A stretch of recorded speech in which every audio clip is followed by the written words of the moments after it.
మేషము వారికి ఏ క్షేత్రానికి వెళ్తే అందులో ముఖ్యంగా మేష రాశిలో 3 నక్షత్రాలు ఉంటాయి.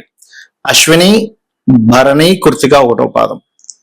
ఈ యొక్క రాశి వారు ఏ క్షేత్రానికి వెళ్ళి అక్కడ ఎటువంటి పూజాది కార్యక్రమాలు చేసుకోవాలి, ఏ ధ్యానం చేసుకోవాలి అనేటువంటి అంశాలు చెప్తుంది నేనైనప్పటికీ చెప్పిస్తుంది సాక్షాత్ లలిత అమ్మవారిగా భావిస్తూ ఆ లలితాంబిక అమ్మవారి యొక్క అనుగ్రహం మీకు పరిపూర్ణంగా కలగాలని, మీ మేషరాశి వారికి పరిపూర్ణంగా కలగాలని మనస్ఫూర్తిగా కోరుకుంటూ, ఇక్కడ ఈ రాశి యొక్క తత్వం కూడా కొంత చూసుకుంటే ఆవేశం ఎక్కువ ఉంటుంది కానీ మనసు చాలా వెనపూసలా ఉంటుంది. ఎందుకంటే చతుర్థాధిపతి చంద్రుడు కాబట్టి.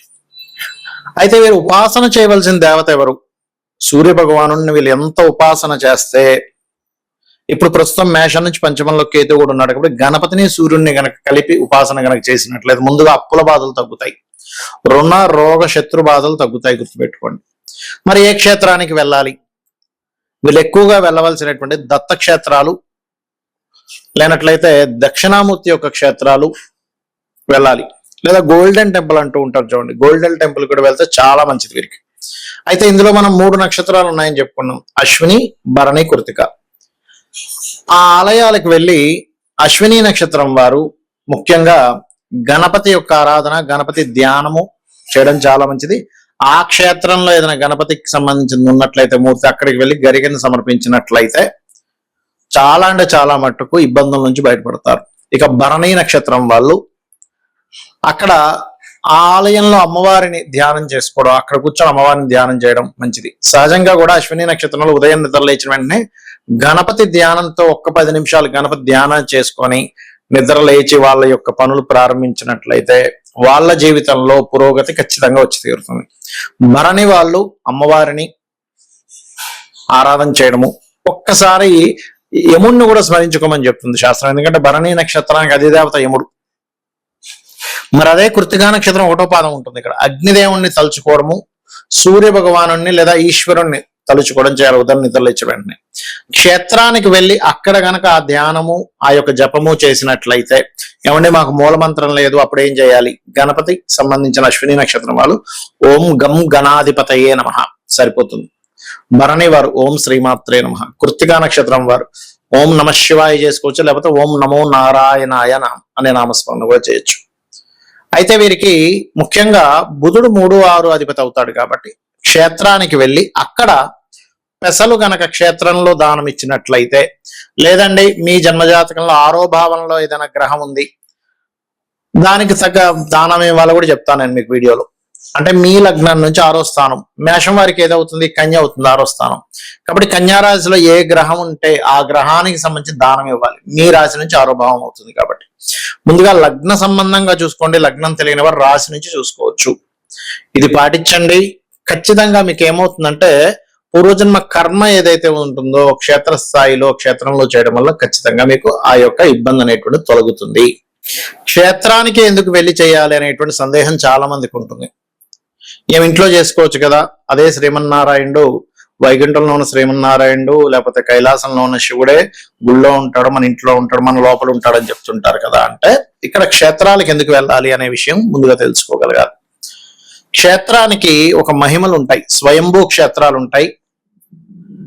ఆ స్వయంభూ క్షేత్రాలకి మన దేవతలు ఎవరెవరైతే ఉంటారో అష్టదిక్పాలకులు కానివ్వండి, బ్రహ్మాది దేవతలు కానివ్వండి, వీళ్ళందరూ కూడా వచ్చి దర్శనాలు చేసుకుని వెళ్తుంటారు రోజు.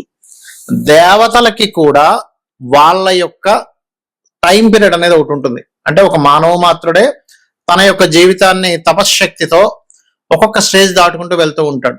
ఇప్పుడు ఏ తపశ్శక్తి లేదు, ఏమీ లేదు, అధమ స్థాయిలో కూడా వెళ్ళిపోతాడు, ఒక పిశాచంగా మారిపోతూ ఉంటాడు, లేకపోతే ఇంకా నిహీనమైనటువంటి జన్మలు కూడా ఎత్తుతూ ఉంటాడు. అదే జీవుడు గనక తన యొక్క సాధనా మార్గంలో ముందుకు వెళ్తున్నా కొద్దీ యక్షులు గాను, గంధర్వులు గాను, దేవతలు గాను, సూర్య భగవాన్ రకరకాలుగా మారుతూ ఉంటాడు. ఇవన్నీ పోస్టులు మాత్రమే. ఇప్పుడున్న సూర్యుడు వేరు, కొంతకాలం తర్వాత ఆ పోస్ట్ ఇంకోలికి వస్తుంది, ఇంద్రుడు పోస్ట్ ఇంకోలికి వస్తుంది. అలాగా వీళ్ళందరూ కూడా ఒక మానవ మాత్రులుగా ఉన్నటువంటి జీవులు, ఈ ఆత్మలే రకరకాలుగా మారుతూ పురోగతి చెందుతూ ఉంటాయి. అలాగా ఆ దేవతలు, యక్షులు, గంధర్వులు, సిద్ధులు వీళ్ళందరూ కూడా భూమి మీదకి, ఎగ్జాంపుల్ తిరుపతి అనుకున్నాం, తిరుపతి మీదకి వస్తారు, తిరుపతి దగ్గరికి వస్తారు, లేకపోతే ఏ అరుణాచలమో లేనట్లయితే కాశీ అనుకుందాం, లేకపోతే శ్రీశైలం అనుకుందాం, ఇక్కడికి వచ్చి సూక్ష్మ రూపాలలో అంటే మన కంటికి కనబడకుండా ఉండేటువంటి మన కంటికి అందదు అది రూపాల్లో వచ్చి అక్కడ వీళ్ళు తపస్సును ఆచరిస్తూ ధ్యానం చేసుకుంటూ మరలా వెళ్ళిపోతూ ఉంటారు సూక్ష్మ శరీరాల్లో. అందుకే చూడండి, మానస సరోవరం అని ఉంటుంది. మానస సరోవరం దగ్గరికి వెళ్తే మీకు అక్కడ రాత్రి సమయంలో అంటే తెల్లవారుజామున రాత్రి సమయంలో కాంతి పుంజాల్లాగా ఆకాశం నుంచి ఇలా నక్షత్రాల రూపంలో ఆ యొక్క సరస్సులోకి వెళ్ళి స్నానం చేసి వెళ్తున్నట్టు మనకు అనిపిస్తూ ఉంటుంది, చూపిస్తూ ఉంటారు. మీరు యూట్యూబ్ లో కొడితే కూడా కనిపిస్తుంది. ఎక్కడి నుంచి వస్తున్నాయండి? మన మిగతా విశ్వంలో ఎక్కడా కూడా అలాగా భూమి మీదకి వచ్చి వెళ్తున్నట్టుగా కనిపించదే అంటే మన శాస్త్రాల్లో చాలా స్పష్టంగా చెప్పడం జరిగింది ఈ విషయాలు. ఇప్పుడు నేను చెప్తున్నటువంటిది సూక్ష్మ రూపాలలో సిద్ధులు, గంధర్వులు, దేవతలు వీళ్ళందరూ క్షేత్రాలకు వచ్చి అక్కడ వాళ్ళ యొక్క తపశ్శక్తిని పెంచుకుంటూ మరలా వెళ్తూ ఉంటారు. అంటే వాళ్ళు ఎప్పటికప్పుడు పెంచుకుంటుండాలి. లేనట్లయితే ఒక సమయం వచ్చేసరికి వాళ్ళ తపోశక్తి అయిపోయింది, వాళ్ళ పుణ్యం అయిపోయింది అనగానే మళ్ళీ భూమి మీదకి వచ్చేస్తారు, మానవ రూపాలు దాలుస్తుంటారు. అందుకే చూడండి, వీళ్ళు గాంధర్వ కాంత లేకపోతే ఒక పూర్వజన్మల్లో మనం చాలా పురాణాల్లో చదువుతూ ఉంటాం. పూర్వజన్మల్లో ఈవిడ ఒక యక్షిని, లేకపోతే ఒక గంధర్వకాంత, లేకపోతే ఒక సిద్ధుడే మళ్ళీ పుట్టాడు, ఒక దేవతా రూపం మళ్ళీ పుట్టింది. మనం భీష్ముడి యొక్క వృత్తాంతం కూడా చూసుకుంటే అష్ట వసువుల్లో ఒక వసువైనటువంటి భీష్మాచార్యుల వారు మనుష్య జన్మనిచ్చారని మనం చదువుకున్నాం, మహాభారతంలో ఉంటుంది. అంటే ఏమిటి? యక్షుడు భూమి మీదకి వచ్చాడు, గంధర్వులు భూమి మీదకి వచ్చారు, వసువులు భూమి మీదకి వస్తున్నారు.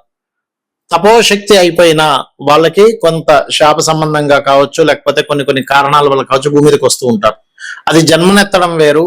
మరలా ఈ జన్మలు మళ్ళీ భూమి మీదకి వచ్చి ఆ మానవ జన్మ ఎత్తకుండా ఉండాలనేటువంటి భావనతో వాళ్ళు ఎప్పటికప్పుడు తపశక్తిని పెంచుకుంటూ ఉంటారు. అలా ఆ యొక్క క్షేత్రాలకు వచ్చి తిరగాడుతున్నటువంటి వారికి ఎవరైతే వెళ్ళి అక్కడ తపన పడుతుంటారో, అయ్యో నాకు వివాహం అవ్వట్లేదనో, లేకపోతే సంతానం లేదనో, ఆరోగ్యంతో ఉన్నారనో, ఆరోగ్యంగా బాగుండాలనో, లేకపోతే పలానా సంపాదన సంబంధంగా ఇబ్బంది ఉందనో, లేనట్లయితే మరి కొంతమందికి అప్పులు ఉన్నాయనో, చాలా రకరకాల ఇబ్బందులు ఉంటాయి. ఎవరో కబ్జా చేస్తారు ల్యాండ్ అని, రకరకాలు ఉంటాయి. అందుకే మన వాళ్ళు పూర్వం సంతానం కలగట్లేదంటే క్షేత్రాలకు వెళ్ళి రండి అనేవారు. క్షేత్రాలకు వెళ్తే ఎందుకు అవుతుంది అంటే అక్కడ ఈ దేవతామూర్తులు, సిద్ధులు వీళ్ళందరూ కూడా మన యొక్క తపనను చూసి కరుణతో వాళ్ళు ఆశీర్వదిస్తారు. అందుకే చూడండి, ఇక్కడ చేసిన దానికి క్షేత్రంలో చేసిన జపానికి 1000 రెట్లు ఎక్కువ ఫలితం, 1,00,000 రెట్లు ఎక్కువ ఫలితం అని చెప్తూ ఉంటారు. ఎందుకు? ఆ మహిమ అలా ఉంటుంది. మీరు ఇక్కడ ఒక్కసారి నమశివాయ అనుకున్న దానికి క్షేత్రంలోకి వెళ్ళి అక్కడ నమశివాయ అనేటువంటి నామం పలికిన దానికి, లేదా ఓం నమో నారాయణాయ కానివ్వండి, ఓం శ్రీమాత్రే నమః అనుకోండి, ఏదైనా నామం చేసిన దానికి చాలా అధిక ఫలితం వస్తుంది. ఎప్పుడైతే మీకు అధిక ఫలితం వచ్చిందో, పుణ్యం అనేటువంటిది ఎక్కువ అధికంగా ఉందో, మీరు పూర్వజన్మలో చేసినటువంటి పాపం యొక్క ఫలితాన్ని అనుభవించేటువంటి యొక్క స్థితి తగ్గిపోతూ ఉంటుంది. అంటే ఎలా అంటే, చిన్న ఎగ్జాంపుల్ చెప్తా. ఒక వ్యక్తికి నెలకి ఒక 50,000 ఖర్చు ఉంది అనుకుందాం. 30,000 40,000 సంపాదించే వ్యక్తికి చాలా భారం. కానీ 1,00,000 1,50,000 2,00,000 సంపాదించే వ్యక్తికి ఆ 50,000 చాలా తక్కువ.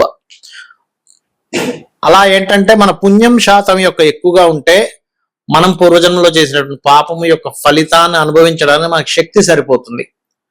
కాబట్టి ఇలా చేయండి. ఇందాక నేను మీకు విషయం చెప్పాను, 6వ భావంలో ఉండే గ్రహాన్ని బట్టి దానం ఇవ్వాలని.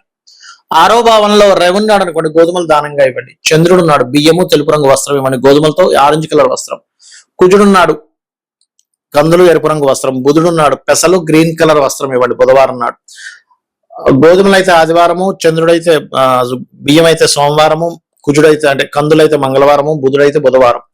గురువు ఇబ్బంది ఉంది, గురువు పాడయ్యాడు 6వ స్థానంలో ఉండి, అప్పుడు శనగలు పసుపు రంగు వస్త్రం ఇవ్వండి. శుక్రుడు పాడయ్యాడు, అప్పుడు బొబ్బర్లు తెలుపు రంగు వస్త్రం ఇవ్వండి. శని పాడయ్యాడు, నువ్వులు తెల్ల నువ్వులు బ్లూ కలర్ వస్త్రం, లేదా నల్ల నువ్వులు తీసుకుంటారా ఇవ్వండి, పర్లేదు.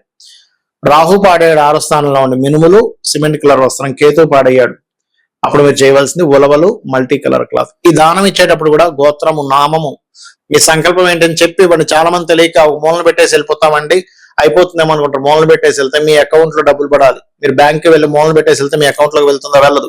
మీరు అక్కడ ఇవ్వాలి, కౌంటర్ లో ఇవ్వాలి, మీ పేరు చెప్పాలి, మీ అకౌంట్ నెంబర్ చెప్పాలి, అప్పుడు మీ అకౌంట్ లోకి డబ్బులు ఎలా వెళ్తాయో అలా అవుతుంది. కాబట్టి మూలన పెట్టేసి వెళ్ళకండి దయచేసి.